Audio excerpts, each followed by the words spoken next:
কৃষ্ণ জয়রাধে গোবিন্দ। শুভ বিকেল বন্ধুরা। চলো আজ আবার সোনামণিদের জন্য একটু মিষ্টি বানাবো। এই যে আমি এখানে 4 প্যাকেট দুধ ছানা করে নিয়েছি। এখানে ছানা আছে, কর্নফ্লাওয়ার আছে, চিনি আছে, বেকিং সোডা আছে। এটাকে ভালো করে মেখে নেবো। এর মধ্যে একটু ঘি দেবো,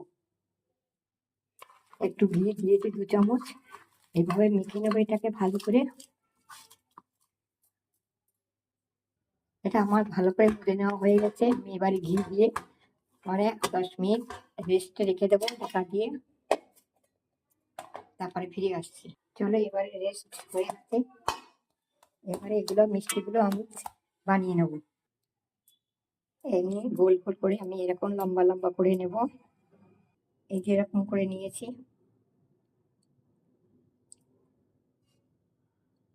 এরকম করে মিষ্টিগুলো বানিয়ে নেব।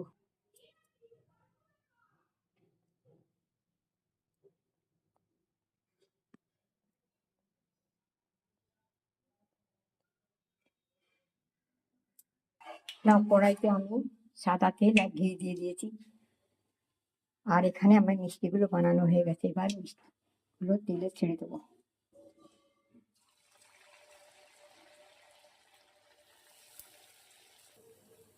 আমি হালকা করে এরকম করে ভেজে নেবো। একটু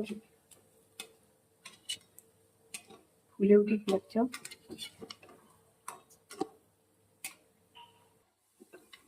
এগুলো আমার ভাজা হয়ে গেলে এবার নামিয়ে দেবো। এইভাবে আমি সব মিষ্টিগুলো ভেজে নেব।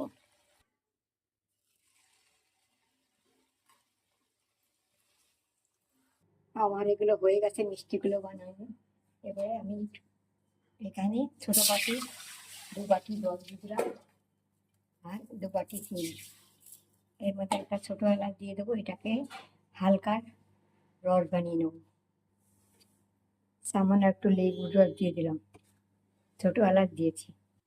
আমার রসটা হয়ে গেছে। এবারে আমি গ্যাসটা কমিয়ে দিয়ে মিষ্টিগুলো দিয়ে দেবো। দেখছো মিষ্টিগুলো কি সুন্দর হয়েছে, একদম দোকানের মতো, একদম দোকানের মতো দেখাচ্ছে। দেখো আমি খুব সাধারণভাবেই যখন মনে হয় ঘরে মিষ্টি কম আছে, একা মানুষ আসে মিষ্টি, কিন্তু ঠাকুরকে দেওয়া হয় তো কমে যদি হয়, আছে কিন্তু কম আছে যেন ঠাকুরের জন্য আমি এরকম করে সাধারণভাবেই মিষ্টি বানাই। হয়ে গেছে। এবার আমি মিষ্টিগুলো নামিয়ে দেবো। মিষ্টিগুলো হয়ে গেছে আমার।